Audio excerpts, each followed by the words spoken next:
Right, well, the world is becoming more dangerous. The West looks divided and weak, and those hostile to us are rubbing their hands with glee. It is time to arm Britain, arm it up to the hilt, bring back a form of national service, teach loyalty, allegiance, national unity in schools, strip out the poisonous woke culture that is emasculating our military, invest in and expand our armed forces and make them once again feared and respected around the world. It is the least our government owes this country and our brave servicemen and women.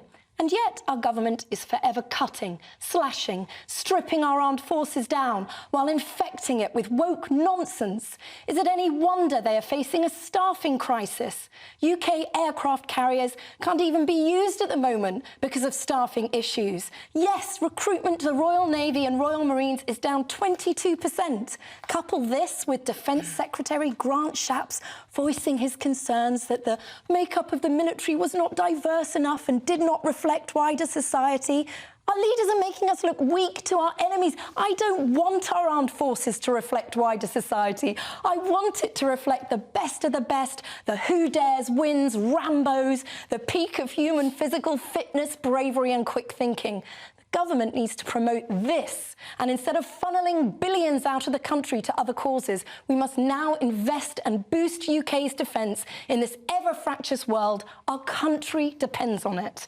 Amen. Linda. Yeah. I feel so strongly, especially at a time we're opening our borders to the world's conflicts and rivalries, at a time we've got so much, the terrorist threat has gone up, we've got the issue in the Red Sea at the moment. It is frightening that since 2010, the Conservative government has stripped our defence of billions, and now Grant Shapps is concerned that, you know, diversity is an issue. As you said, this situation in the Red Sea right now, we've got 2 aircraft carriers stuck in Portsmouth because we haven't got enough F-35 jets to equip them with. We've got 8 jets on HMS Queen Elizabeth when we should have something about 35, and yet we're steaming into the Red Sea, as we should be, by the way, quite rightly, on the coattails of America. We are ill-equipped to defend ourselves, and it's a national embarrassment that we've got, for example, the RAF focused on wokery and wackery, as our man Darren would say here. They had to apologise last year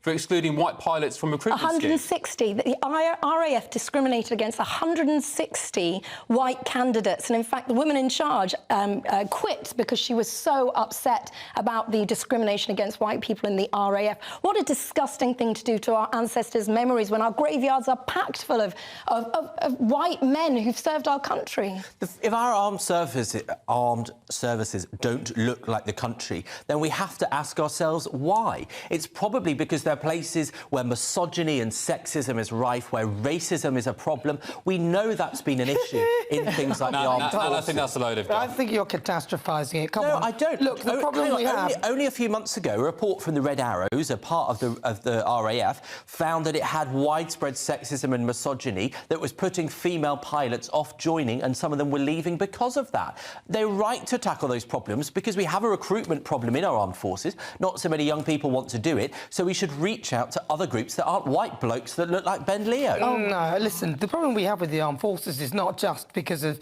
you know, the recruitment crisis. It's the fact that we continuously do Britain down, and who would be proud and want to represent this country? It's absurd. Every time you say you're proud to be British, at one point the flag was not allowed. If you say that you're British and you're proud of it, you're told you're a racist.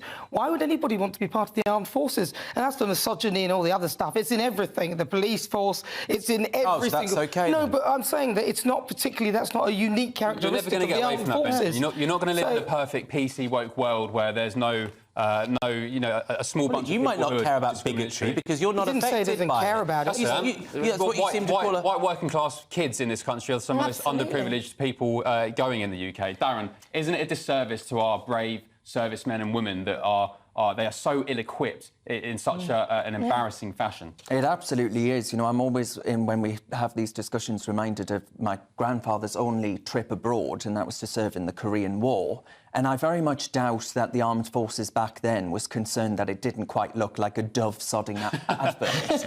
You know, one of those telly adverts where there's more diversity than a Benjamin Butterworth Iran sort of and Putin column. must be laughing at us. Oh, they are. It's Putin is absurd. laughing, isn't it? And I just do think that if we look at the fundamentals of potentially decommissioning 2 ships within the Royal Navy because we haven't got the personnel to staff it, and then Benjamin Butterworth's turning around But your saying, argument oh, doesn't well, make we're driving sense, women Darren. away. I don't want the let's armed forces to be 51% women, thank you very much. Women can make excellent soldiers, unbelievable warriors, but not many of them can compete with the best of the best men, nor want to, thank you very much. So the idea that I need female representation to feel this country is taken over is absolute rubbish. And also, sack sexists, sack racists, get rid of them. You don't have to discriminate against white men. But it's a culture that when you have organisations dominated by heterosexual white men, that happens. Thank God. And you talk Thank about God for these ships strong being... white men. I love you. Thank you for your service, and please keep fighting for our country. I love you. Do not listen to this rubbish. Keep being alpha. Well, you keep might be being a male. suck-up to bigoted men, but I won't be.